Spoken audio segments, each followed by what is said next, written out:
hadir, Pak? Hadir. Alhamdulillah kalau semuanya hadir. Ini mana ya? Materi Bapak kok malah hilang ini?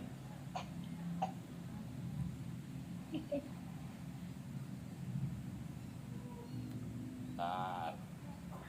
Sabar ya anak-anak. Ini maklum ini. Ya, Pak. Laptop pinjaman ya kayak gini. Jangan terlalu jujur, Pak. Jujur itu harus sesuai dengan materi kita bahwa Nabi Muhammad tidak berbohong. Karena saya juga pinjem, Pak. Itu masalahnya. Jadi nah kok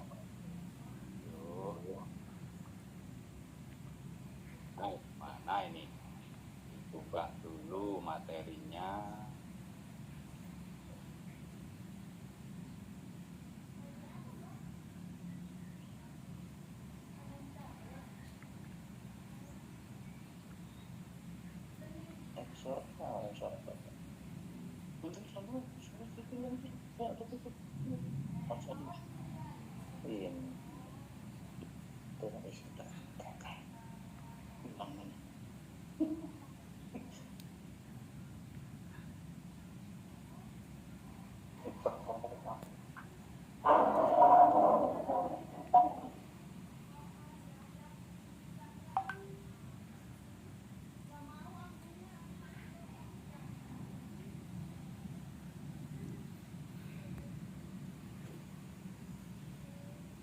Baiklah anak-anak, sambil nanti saya cari-cari materinya. Pelajaran kita hari ini temanya adalah misi dakwah Nabi Muhammad di Mekah. Tujuan pembelajarannya adalah melalui pembelajaran kita kali ini diharapkan kalian mampu menjelaskan dakwah Nabi Muhammad sebagai rahmat bagi alam semesta. Yang kedua, melalui proses pembelajaran kita hari ini diharapkan kalian dapat membiasakan perilaku kasih dan sayang terhadap sesama sebagai implementasi terhadap misi Nabi Muhammad sebagai rahmat bagi alam. Dan yang ketiga, melalui pembelajaran kali ini diharapkan kalian mampu menyebutkan tahapan-tahapan dalam berdakwah. Ini.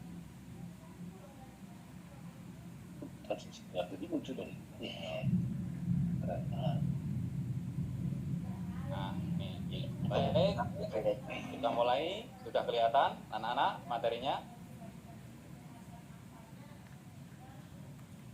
Materi kita kali ini adalah dakwah Nabi periode Mekah.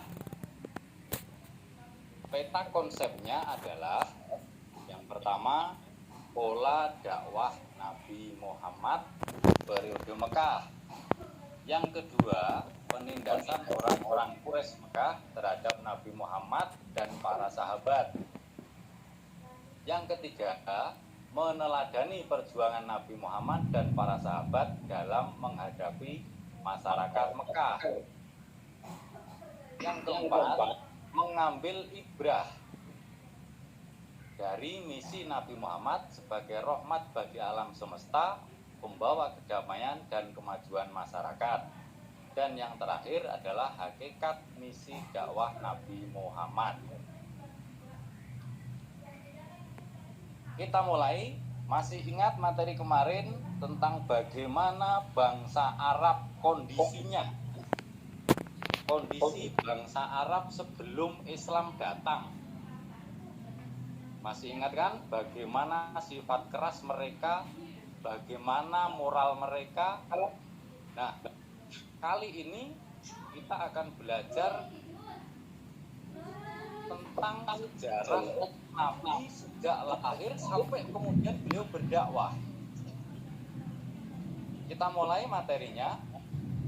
Yang pertama, kita belajar tentang sejarah singkat Nabi Muhammad. Nabi Muhammad itu lahir pada tanggal 12 Rabiul Awal tahun gajah. Ada yang tahu kenapa tahun itu disebut tahun gajah? Tahu Pak. Tahu Pak, karena pada saat itu terjadi perang Ababil. Perang pasukan bergajah. Ya, betul sekali Mbak Yaya. Jadi kenapa tahun itu dikenal dengan sebutan tahun gajah? Karena pada saat menjelang Nabi lahir,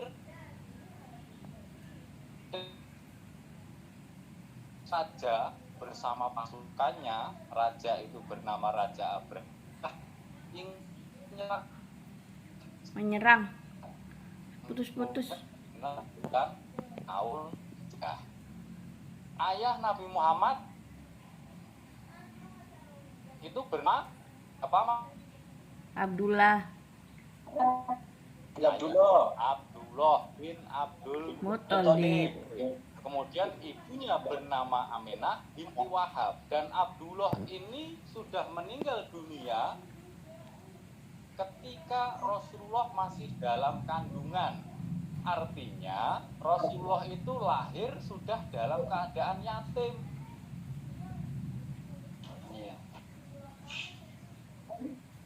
Kemudian yang membantu kelahiran Nabi, kalau zaman sekarang mungkin disebut ibu bidan, Mapraji. dan yang membantu proses kelahiran Siti Sifa, ibunya dari Abdurrahman bin Auf, yang Abdurrahman ini akan menjadi sahabat Rasulullah. Kemudian setelah Rasulullah atau Nabi Muhammad ini lahir, ada tradisi bangsa Arab untuk menitipkan anak kepada orang lain dengan tujuan agar tumbuh semakin sehat dan paham bahasa Arab dengan baik. Nah, saat Rasulullah kemudian dititipkan kepada seorang ibu yang bernama Siti Halimah. Dalam proses pengasuhan Halimah ini, Rasulullah tumbuh sampai 5 tahun. Sebelum 5 tahun itu pernah Siti Halimah ini akan mengembalikan Nabi Muhammad kepada ibunya karena takut terjadi sesuatu terhadap Nabi. Apa yang pernah terjadi atau yang pernah dialami Nabi ketika dalam pengasuhan Halimah? Suatu hari ketika usia Nabi itu 5 tahun, beliau diajak oleh Abdullah, putranya Siti Halimah ini, untuk mengembala kambing. Ketika Abdullah pulang untuk mengambil bekal, datanglah 2 orang malaikat yang menyerupai manusia. Malaikat ini kemudian membawa Nabi, membelah dadanya, dan mengambil sesuatu yang hitam dari hati Rasulullah, atau membersihkan hati Rasulullah. Setelah itu dikembalikan lagi. Jadi kecanggihan teknologi sekarang ini kalah dengan kuasanya Allah. Nah, ketika Abdullah ini kembali mencari-cari Nabi, dan Nabi duduk sendirian termenung. Setelah itu Nabi Muhammad ini menceritakan kepada Allah kisahnya, apa yang dialaminya, dan diceritakan kepada Siti Halimah, kepada suaminya, sehingga ketakutan. Akhirnya ada niat untuk mengembalikan Nabi kepada ibunya. Ketika usia beliau 6 tahun, barulah Nabi ini kemudian dikembalikan. Dalam pengasuhan ibunya, beliau diajak untuk berziarah ke makam ayahnya Abdullah di Yasrib yang kala itu belum menjadi Madinah. Setelah pulang dalam perjalanan, ibunya ini sakit, kemudian wafat dan dimakamkan di sebuah desa yang bernama Abwa. Setelah ibunya meninggal dunia, beliau diasuh oleh pamannya yang bernama Abu Thalib. Pada saat berusia 12 tahun, Nabi ini diajak oleh pamannya untuk berdagang ke negeri Sam, sebuah negeri yang sangat jauh. Di perjalanan, bertemulah dengan seorang pendeta Nasrani yang bernama Buhaira. pendeta ini mengetahui bahwa ada tanda-tanda kenabian dalam diri Muhammad, sehingga meminta kepada Abu Thalib untuk segera membawanya pulang, atau kalau tidak ya harus menjaga Nabi Muhammad dengan baik. Dalam perdagangan Nabi ini selalu untung. Nabi tidak pernah mengalami kerugian dalam perdagangannya, sehingga kesuksesan Nabi dalam berdagang ini menarik, atau apa ya bahasanya, anak-anak coba, menarik itu kira-kira apa selain bahasa kalimat menarik itu? Membuat seorang wanita atau saudagar kaya raya yang bernama Siti Khotijah ini tertarik, Terpesona, Pak. nah terpesona, betul Mbak Yaya. Jadi seorang perempuan kaya raya, cantik, terpesona dan tertarik kepada Nabi, sehingga beliau menitipkan dagangannya melalui asistennya yang bernama Maisarah. Beliau menitipkan dagangannya, dan Maisarah ini kemudian menceritakan kejujuran dan strategi dagang Nabi, sehingga tidak pernah meraih atau mengalami kerugian dan selalu meraup keuntungan besar. Dari situlah kemudian Siti Khotijah ini jatuh hati dan menikah dengan Nabi Muhammad. Ketika itu Siti Khotijah berusia 40 tahun, sementara Nabi Muhammad berusia 25 tahun. Setelah itu, mendekati usia Rasulullah atau Nabi Muhammad itu 40 tahun, beliau sering menyendiri, memikirkan kaumnya, memikirkan bangsa Arab, yang seperti materi kemarin, bangsa Arab itu meskipun mereka cerdas, ada budaya-budaya yang baik, tapi secara moral mereka hancur, sehingga kenapa mereka kemudian disebut sebagai zaman jahiliyah. Beliau kemudian sering menyendiri, memikirkan kaumnya untuk meluruskan mereka yang gemar melakukan dosa. Beliau sering menyendiri, bahkan sampai berbulan-bulan. Beliau menyendiri di Gua Hira. Nah, tepat pada malam Jumat tanggal 17 Ramadan turunlah wahyu yang pertama, yakni surat Al-Alaq ayat 1 sampai 5. Turunnya wahyu ini menandakan Nabi Muhammad itu resmi diangkat menjadi rasul. Tapi beliau belum memiliki kewajiban untuk berdakwah, baru resmi diangkat menjadi rasul. Baru setelah turunnya wahyu yang kedua, makanya ketika turun wahyu itu Nabi itu sendirian tengah malam. Coba kalian bayangkan, ketika kalian sendirian di dalam masjid misalnya, ketika kalian sholat malam sepertiga malam yang terakhir itu, tiba-tiba datang orang memeluk dari belakang sambil berkata Iqra, tentu sangat ketakutan. Sehingga Nabi juga mengalami itu. Atut kan gitu toh. Makanya setelah menerima wahyu yang pertama ini, beliau pulang minta kepada istrinya, wahai istri, selidiki aku. Itulah kenapa wahyu yang kedua turun itu surat Al-Mudaththir ayat 1 sampai 7. Tadi sudah dibacakan dengan baik oleh Mas Mansur. Dan turunnya wahyu kedua ini menandakan beliau resmi diangkat menjadi rasul dan berdakwah, punya kewajiban untuk berdakwah. Bagaimana cara Rasulullah berdakwah? Dakwah yang dilakukan oleh Rasulullah itu dengan dua cara. Mbak Yayah tadi sudah hafal. Yang pertama dakwah secara rahasia, yang kedua dakwah secara sembunyi-sembunyi. Dakwah secara rahasia ini dilakukan oleh Nabi hanya untuk kerabat dekat. Maka orang yang pertama kali menerima Islam itu istri beliau, Siti Khadijah. Kemudian keponakannya Ali bin Abi Thalib, anak-anaknya Zaid bin Harithah, sahabatnya Abu Bakar. Kemudian Abu Bakar mengajak sahabat Utsman, dan orang-orang yang mula-mula masuk Islam ini kemudian dikenal dengan sebutan as-sabiqunal awwalun. Nah, yang kedua, dakwah secara terang-terangan.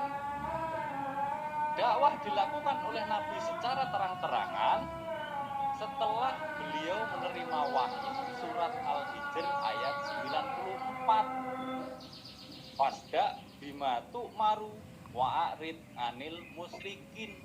Sampaikan secara terang-terangan. Di satu sisi ada riwayat yang menjelaskan dakwah secara terang-terangan ini setelah masuk Islamnya Umar bin Khattab. Jadi satu hari Umar itu mendatangi Rasulullah. Ya Rasulullah, beliau bertanya, bukankah yang kita lakukan ini benar? Kalau yang kita lakukan ini benar, kenapa kita mesti sembunyi-sembunyi? Umar itu kan orangnya keras, pemberani, dan tokoh yang sangat disegani. Itu sisi lain atau riwayat lain menyebutkan dakwah secara terang-terangan itu setelah masuk Islamnya Umar. Bagaimana dakwah secara terang-terangan ini dilakukan Nabi? Yang pertama, Nabi mengumpulkan masyarakat Mekah di Bukit Safa. Karena Nabi ini tidak pernah berbohong, beliau orang yang sangat jujur, maka ketika Rasulullah meminta masyarakat untuk berkumpul, semuanya berkumpul. Dan setelah masyarakat berkumpul, Nabi menyampaikan kepada masyarakat Mekah, wahai saudara-saudaraku, kalau aku katakan dari dalam bukit ini akan datang seekor kuda, kemudian menerjang kita dan mengobrak-abrik kita, kalian percaya enggak? Mereka semua menjawab percaya. Kenapa? Karena sejak kecil Rasulullah tidak pernah berbohong, sehingga masyarakat Mekah memberi gelar Nabi itu dengan sebutan apa? Mbak Uswatun? Al-Amin. Al-Amin, betul. Itulah kenapa masyarakat percaya. Tapi setelah Rasulullah menyampaikan ketauhidan, menyampaikan akan adanya hari akhir, justru mereka ini memusuhi Nabi. Orang yang paling getol ya pamannya Abu Lahab. Celaka kamu Muhammad, hanya untuk ini engkau mengumpulkan kami. Saking marahnya, dilemparilah Nabi dengan batu, dilempari dengan kotoran. Tapi Nabi tidak pernah membalas umpatan gangguan orang-orang Quraisy itu. Nah, apa yang terjadi? Setelah mendapat begitu banyak cercaan, umpatan, bahkan pamannya sendiri, Allah langsung jawab, tabat yada Abi Lahab biwatab. Yang celaka itu bukan Muhammad tapi Abu Lahab. Selanjutnya anak-anak, ketika Islam itu berkembang dengan baik, meskipun dengan kondisi yang memprihatinkan, beliau selalu memberikan semangat kepada kaumnya, kepada para sahabatnya untuk tidak membalas gangguan yang dilakukan kafir Quraisy itu. Yang paling besar apa? Pemboikotan. Selain disiksa, dilempari dengan batu, rumahnya dilempari, atau ketemu di tengah jalan dilempar dengan duri. Yang paling berat gangguannya terhadap umat Islam dari kafir Quraisy itu pemboikotan. Umat Islam dilarang jual beli, dilarang saling menikahkan. Coba kalian bayangkan kalau misalnya Kalau misalnya Mbak Yayah itu kita sepakat besok nggak usah ditanya, kalau tanya yuk jangan dijawab. Kira-kira bagaimana perasaannya? Sedih, Pak. Akan sakit hati. Sakit hati katanya lebih baik sakit gigi. Tapi ini Mas Karyono jelas nggak setuju. Pak Heri lagi sakit gigi, Pak.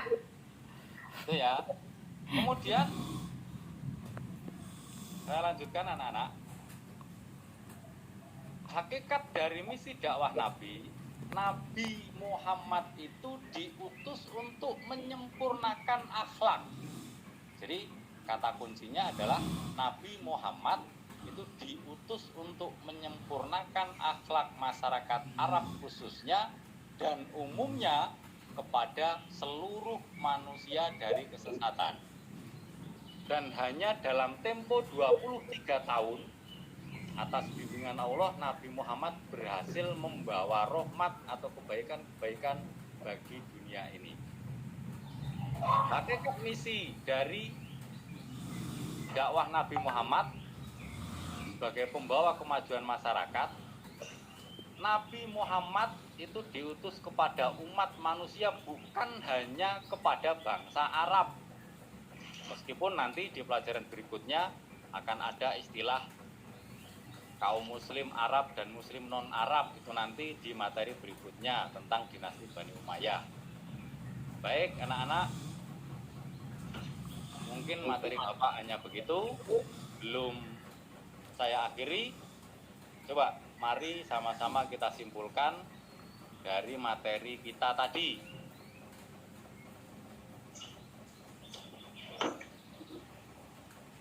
Yang pertama, coba saya ingin bertanya. Jadi sebelum menyelesaikan materi ini, mungkin di antara kalian ada yang ingin bertanya? Sebelum Bapak yang bertanya, saya silakan. Monggo, Mbak Mas Karyono. Itu ada dakwah rahasia dan sembunyi. Itu kan sama saja, Pak. Kan seharusnya ada dakwah secara rahasia dan terang-terangan.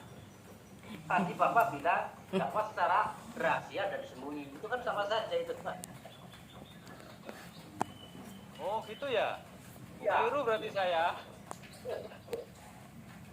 Berarti keliru ya. Yo, saya koreksi bahwa dakwah secara sembunyi-sembunyi atau rahasia dan dakwah secara terang-terangan atau jahar. Itu Mas Karyono ya. Baik. Mbak Kita. Apa arti dari as-sabiqun al-awwalun? Tadi saya agak ngantuk jadi tidak mendengar. Oh, baik. Asabiqunal awalun itu artinya orang-orang yang mula-mula masuk Islam. Pak, terima kasih, Pak. Paham ya? Jadi karena waktu kita singkat, mungkin hari ini kita tidak evaluasi atau tidak ulangan, tapi saya akan memberikan PR ya. Saya akan memberikan PR, tolong siapkan catatannya.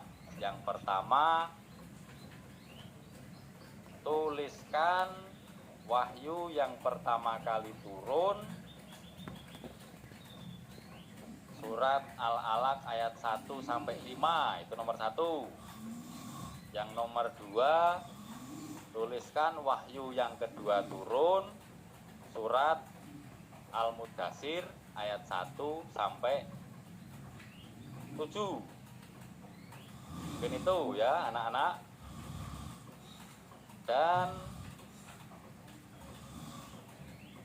demikian materi kita hari ini. Dari Bapak kurang lebihnya mohon maaf. Bila taufik wal hidayah. Wassalamualaikum warahmatullahi wabarakatuh. Waalaikumsalam warahmatullahi wabarakatuh. Wabarakatuh.